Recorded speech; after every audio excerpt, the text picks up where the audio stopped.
자, 읽기 질문 3번 보도록 합시다. 뭐 글 자체 뭐 어렵지 않습니다. 딱 두 개의 경향 구분만 제대로 하시면 될 것 같네요. 들어갈게요. 자, 유치원생이 아무렇게나 한 낙서와 같은 그림을 화가가 전시했다면 사람들은 어떻게 생각할까? 라고 이야기하면서 질문의 방식으로 글을 시작했네요. 됐죠? 요건 이제 어쨌든 독자의 호기심이나 흥미를 환기한다. 요런 역할까지도 얘기해 볼 수 있겠죠? 됐습니까? 자, 이 그림에 대해 거부 반응을 보이는 사람도 있을 거고요. 공감하는 사람도 있을 것이다. 됐죠? 자, 같은 그림을 두고 이런 상반된 반응을 보이는 것은 그림이 어떠해야 하는가에 대한 관점이 다르기 때문이다. 라고 얘기를 합니다. 됐죠? 아, 그림은 어떠해야 하는가에 대한 관점. 이걸 난 얘기할 거다, 이 글에서. 됐습니까? 첫 번째 문단의 목적은 분명합니다, 항상. 글 안에서 내가 어떤 것에 대하여 이야기할 것인가. 요겁니다. 그렇죠. 관점이에요, 관점. 이 글의 중심은 관점. 자, 두 번째 문단 내려가겠습니다. 자, 어떤 사람들은, 그렇죠? 어떤 사람들 얘기 나왔으니까 일단 동그라미 치고 가볼까?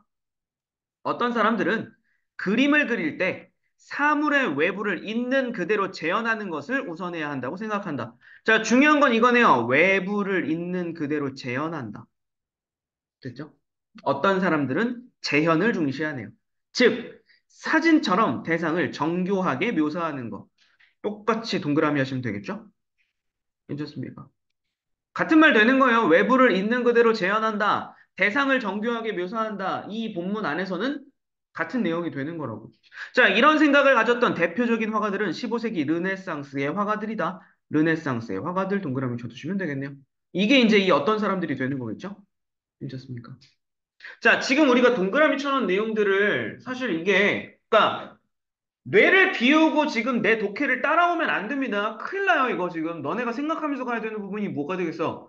동그라미를 가지고 너네들이 문장을 만들 수 있어야 돼요. 그게 객관식 선택지에 들어갈 테니까. 15세기 르네상스 화가들은 대상을 정교하게 묘사해야 한다고 생각했다. 괜찮습니까? 15세기 르네상스의 화가들은 사물의 외부를 있는 그대로 재현하는 것을 우선시했다. 요게 지금 새로운 명제가 되는 거잖아. 안 그렇습니까? 맞죠? 그러니까 실질적으로 출제자들이 선택지를 만드는 원리가 이거라고. 원리가 이런 식으로 되어 있다고. 괜찮죠? 자, 그들은 뒤에 보시면 되겠죠?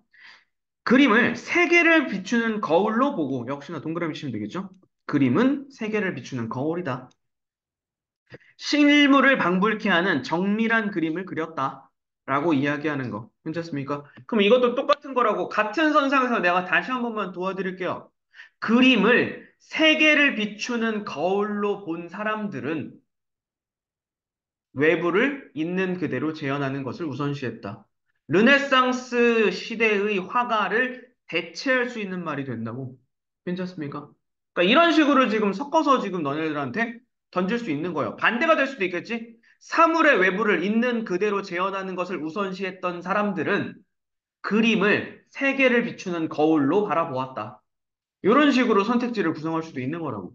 됐습니까? 그러니까 문단에서 지금 우리가 동그라미로 묶어놓은 이 키워드들은 하나하나 파편적인 게 아니에요. 이 중에 여러 가지 요소들을 뽑아서 문장을 만드는 겁니다. 괜찮습니까? 그리고 그것들이 선택지에 들어가게 된다는 거지. 이거는 지금 학교 내신 시험에만 국한된 얘기가 아니에요. 학교에서도 지금 자꾸 비문학적 독서 지문을 모의고사에서 떼갖고 오잖아. 그러니까 이게 왜냐면은 너네들이 실제로 수능판에서 모의고사를 볼 때 독서를 제일 어려워하니까. 어떻게 읽어야 될지 모르겠어요. 뭘 읽어야 될지 모르겠어요. 문제가 너무 어려워요. 너무 오래 걸려요. 하면서도 공부를 안 하니까. 그래서 시험 범위에다 집어넣는 겁니다. 어. 그래서 넣는 거예요. 그리고 이걸 시작하면서부터 실제로 여러분들 학교에서 모의고사나 이쪽에서 실력자들이 나오기 시작했어요. 그래서 여기저기 학교들이 다 모의고사 지문 집어넣는 겁니다. 실제로 그래요. 이게 모의고사라고 하는 게 엄청 대단하게 수준 높은 그런 영역이 아니에요. 그냥 해보면 되는 건데 안 하니까 안 나오는 거야. 여튼 이거는 뭐 이제 여담이고 뒤로 갈게요.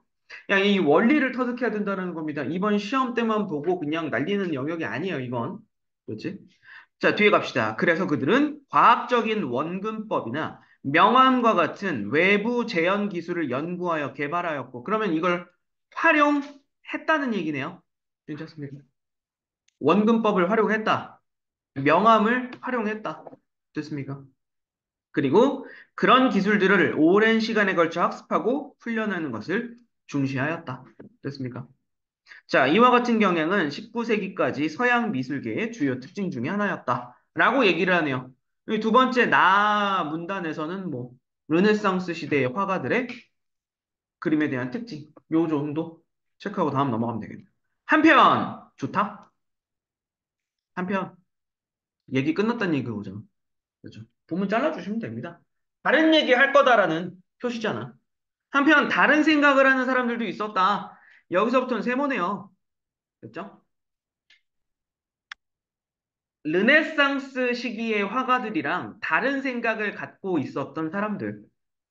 게다가 19세기 말 사진의 발명은 요거 편집하다가 날아갔다. 그 사진의 발명이 기억이에요. 사진의 발명. 요렇게 해주시면 됩니다. 어디 갔어? 잠깐만. 여기 이렇게 밑줄 쳐주시면 돼요. 괜찮죠? 자, 사진의 발명은 화가들 사이에 위기의식을 불러일으켰다. 자, 아무리 실물을 빼닮은 이미지를 그려내더라도 사진만큼 사람들에게 깊은 인상을 주지는 못했기 때문이야. 당연한 얘기겠죠? 그렇죠? 아무리 대상을 정교하게 실물과 똑같은 모양으로 재현을 한다고 하더라도 사진은 그냥 그대로 담는 거니까. 괜찮습니까? 한계가 있었다는 거겠죠? 됐죠? 그럼 여기서 이 말을 바꿀 수 있는 겁니다. 앞에 두 번째 문단에서 있었던 말을 살짝 인용해가지고 쓰면 사물의 외부를 있는 그대로 재현하는 것의 한계가 있었다라는 거지. 괜찮습니까? 문제 없죠? 자, 이해 화가들은 새로운 방법, A는 방법이에요. 새로운 방법을 찾아야 했다. 자, 그 결과 그들은 외부를 정밀하게 재현하는 것에 치중하기보다는 끊어주시면 되겠죠? 자, 외부를 정밀하게 재현하는 건 동그라미였어요. 괜찮습니까? 대신에 뭐라겠다? 상상이라고 하는 말이 등장하기 시작하네요. 자신의 주관적 내면을 드러낸다라는 말을 쓰기 시작하네요. 됐죠? 이후 내면의 표현을 중시하는 이런 관점은 사회에 급속도로 퍼져나갔다. 뭐 그래서 이제 뭐 내가 미술사에 대해서 자세히는 알지 못하지만 이런 것들을 조금 더 디테일하게 이제 풀어내는 글들 보면 뭐 인상주의 무슨 뭐 야수파 뭐 등등등 뭐 나오기 시작합니다. 그래서 무슨 주의라고 하는 게 새롭게 등장하면 일단은 지금 봤을 때 르네상스 시기에 나왔던 주의와 지금 여기 19세기 사진기의 발명 이후에 생겨나게 된 주의는 확실하게 구분이 돼야 되는 거죠.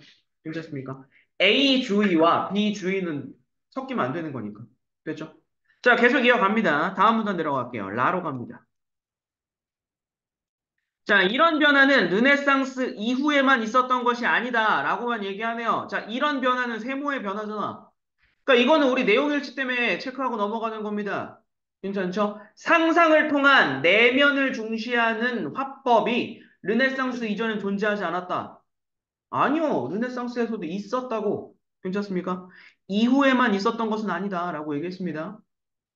자, 이전에도 서양 미술사에 존재해왔다. 괜찮습니까? 한 시대를 지배하는 관점이 다른 관점과 부딪혔다가 밀려나고 다시 부딪히며 자신의 자리를 되찾는 과정이 서양 미술사에서는 수없이 있어 왔던 것이다. 결국 무슨 얘기야? 재현이랑 내면이랑 키워드만 가지고 얘기를 할게요. 재현과 내면은 서로 경쟁해 왔다 계속. 괜찮습니까? 내면을 중시하던 시대와 재현을 중시하던 시대가 계속 교차해 왔다는 얘기하고 있는 거죠. 괜찮습니까? 넘어갈게요. 이러한 과정 속에서 어떤 그림은 재평가되기도 했다. 라고 얘기하는 거죠.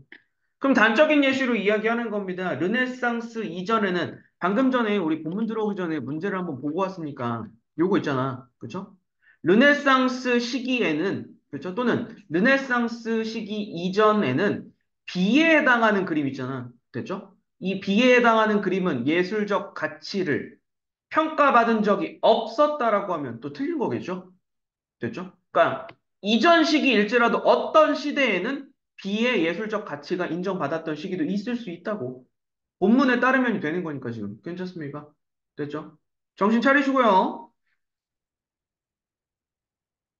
내려가도 되겠죠? 마지막 마입니다. 그림에 관하여 사람들은 하나의 관점을 취하기 쉽다.